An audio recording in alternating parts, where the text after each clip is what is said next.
Welcome to one of the first webinars on developing your research problem and your purpose and all the statements that make up kind of an introduction to a literature review. SK2 is about a literature review, and literature reviews start with a problem statement, a purpose statement.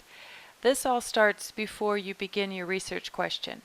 And as you see, I kind of have three titles on this, but the end of it is preparing your argument. So think of yourself as doing just that. You're preparing your argument for what you're going to discuss in the literature review, the end-all goal of SK2. So let's look at some definitions first. Research problem, Hauser states, it's the statements of disparity between what you know and what needs to be known.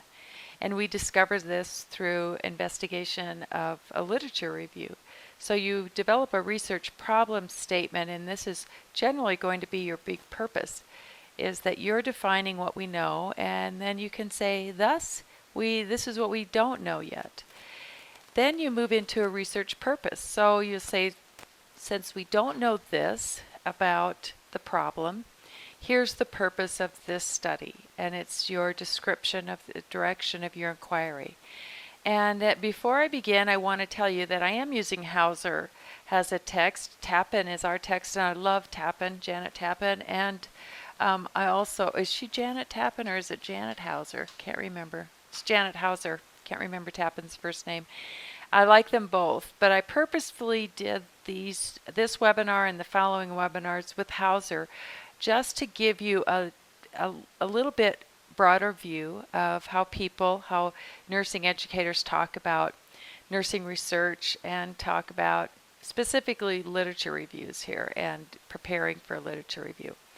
So the first thing we think about is our research problem. And I bet you have that in your head already. The problem is the why. You first start addressing the problem, and really anybody would probably address the problem the way you are. Most likely, they're all going to see, here's the problem with nursing education, or here's the problem with caring for children with physical disabilities, or here's the problem of blah, blah, blah. So really, anybody would see this the way you see it. It's most likely a problem that is well known, but you want to outline it, and it's kind of your setting. Then you're going to outline your research purpose, and that's the what. And that's when you just start to describe your personal goals of research.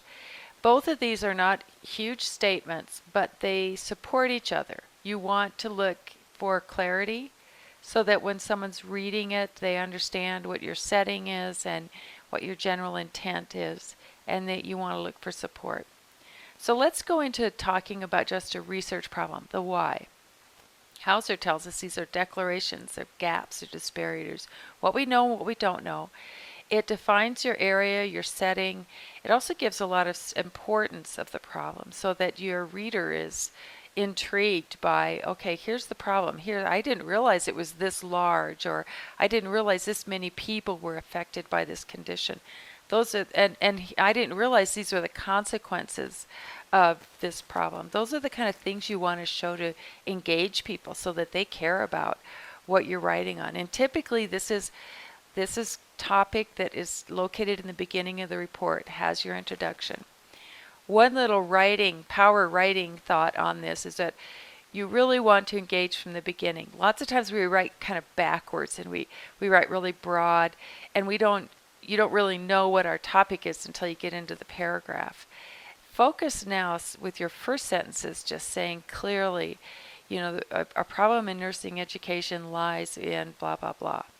Somehow start it right with your first sentences, and then build to give its why it's concerning, why it's important, what's the prevalence, what's the consequence. So here's an example. This is just a statement. It's not I guess it's two statements, two sentences. It's not a whole paragraph, but we would start saying families describe controlling the trajectory of their school-age child's obesity complicated by blah, blah, blah. And then we say, while national standards have been set, helping children be active at home is less researched. So you can see in there, the setting. We're talking about, or we know the population. We're talking about school-age children. We know the problem. obesity. We know some of the implications of it.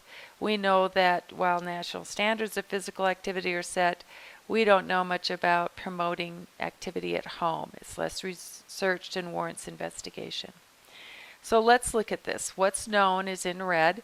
What's known is, and I would have cited this had I had more room on a PowerPoint slide for you, but what is known is that school activities complicate physical activity, lack of safe neighborhoods, busy home lives.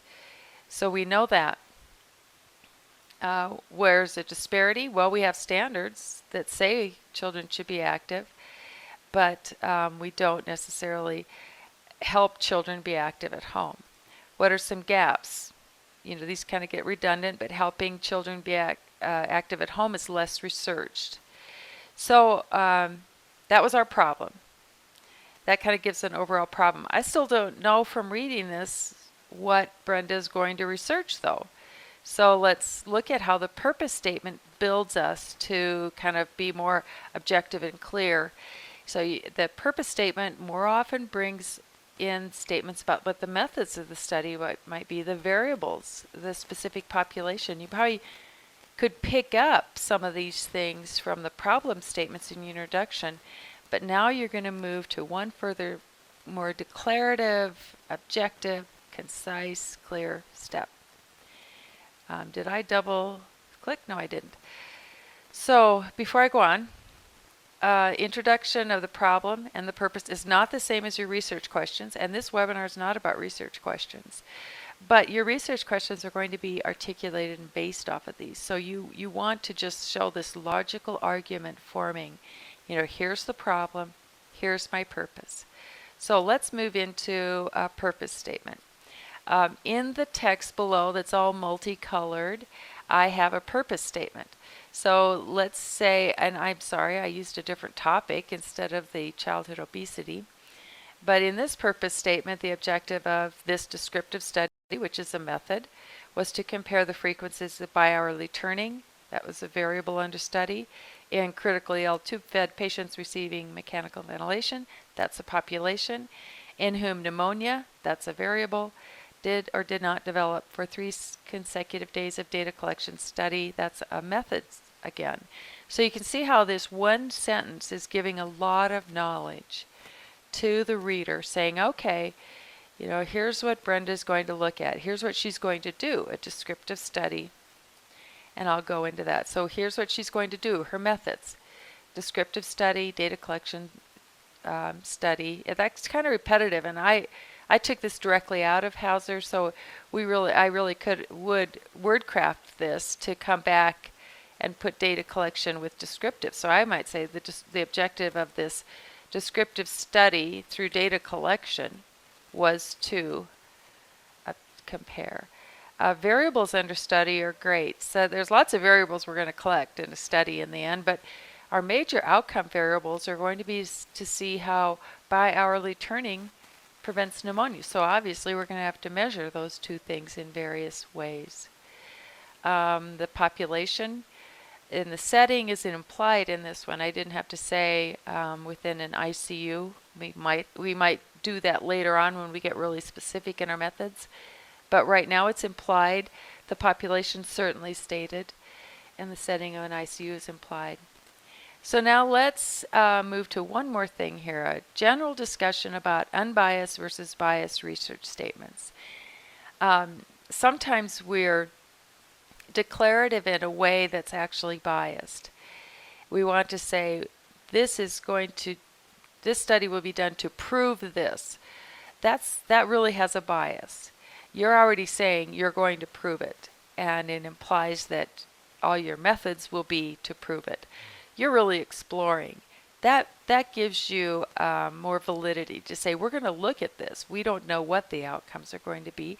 We're certainly going to control as much as we can in this study to get some accurate results, but we're not going to be really pushy on the bias kind of statements.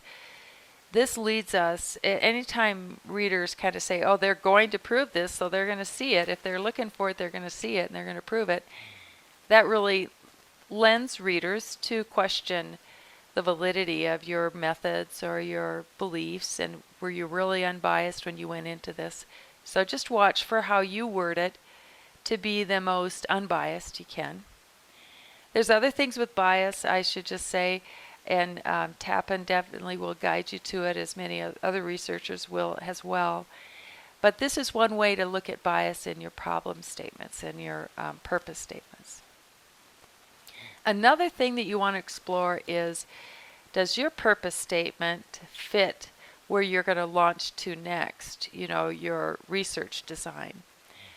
This is a little trickier to get into, but you can just kind of feel it as you go along, and you can read about good fit. So your argument here, your problem and your purpose statement are kind of leading you to say, thus, we're going to do this kind of study.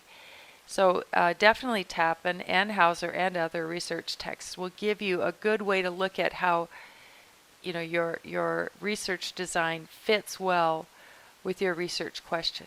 Research question should really grow your research design.